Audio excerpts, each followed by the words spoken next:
అందరికీ నమస్కారం అండి. ఎలా ఉన్నారు? బాగున్నారా? నేను కూడా చాలా బాగున్నాను. మనకు శ్రావణ మాసం తొందరలోనే వస్తుంది. ఇక శ్రావణ మాసం వచ్చే లోపల మన ఇంటిలో అంటే మన పూజ గదిలో ఇవన్నీ ఉన్నాయా? లేవా?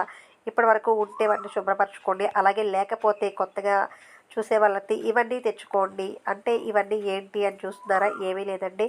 ఇవి చిట్టి గాజులు, అలాగే తామర గింజలు, లక్ష్మీ గవ్వలు, గోమతి చక్రాలు, ఇది వెండి పువ్వులు. అందరికీ వెండి పువ్వులు తెచ్చుకోవాలని ఇది లేదండి. ఉన్నవాళ్ళు తెచ్చుకోండి. లేకపోతే అవసరం లేదు. కనీసం పసుపు, కుంకుమలు, పచ్చకర్పూరం ఇవి తెచ్చుకున్నా సరిపోతుంది. అలాగే తామర వత్తులు.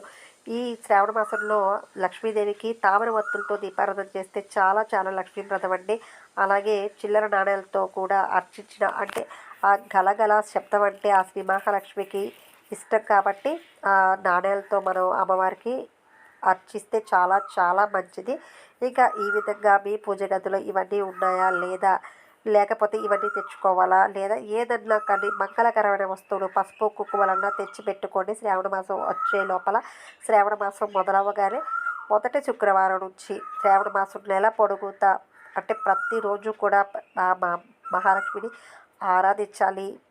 కాబట్టి ప్రతి ఒక్కరు కూడా శ్రావణ మాసంలో అంటే వారికి ఇష్టమైన రోజులంటూ కొన్ని ఉంటాయి కాబట్టి ప్రత్యేకంగా ఆ రోజుల్లో ఆరాధించిన, పూజించిన, అర్చించిన ప్రతిఫలం ఎక్కువ దక్కుతుంది కాబట్టి ఇవన్నీ మనకు మన పెద్దవాళ్ళు చెప్పారు కాబట్టి వాటికంటూ కొన్ని ప్రత్యేక రోజులు, నియమాలు ఉన్నాయి కాబట్టి శ్రావణ మాసానికి అంత ప్రాముఖ్యత ఉంది.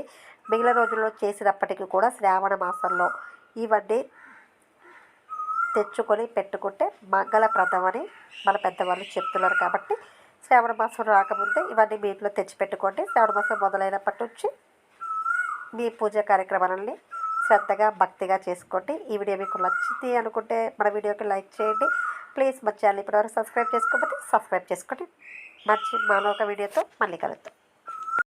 ఇక్కడ మా ఇంటి దగ్గర కోకిల అయితే అరుస్తూ ఉందండి. దానివల్ల మీరు ఏమన్నా డిస్టర్బ్ అయ్యి ఉంటే ప్లీజ్ ఎక్స్క్యూజ్ చేయండి.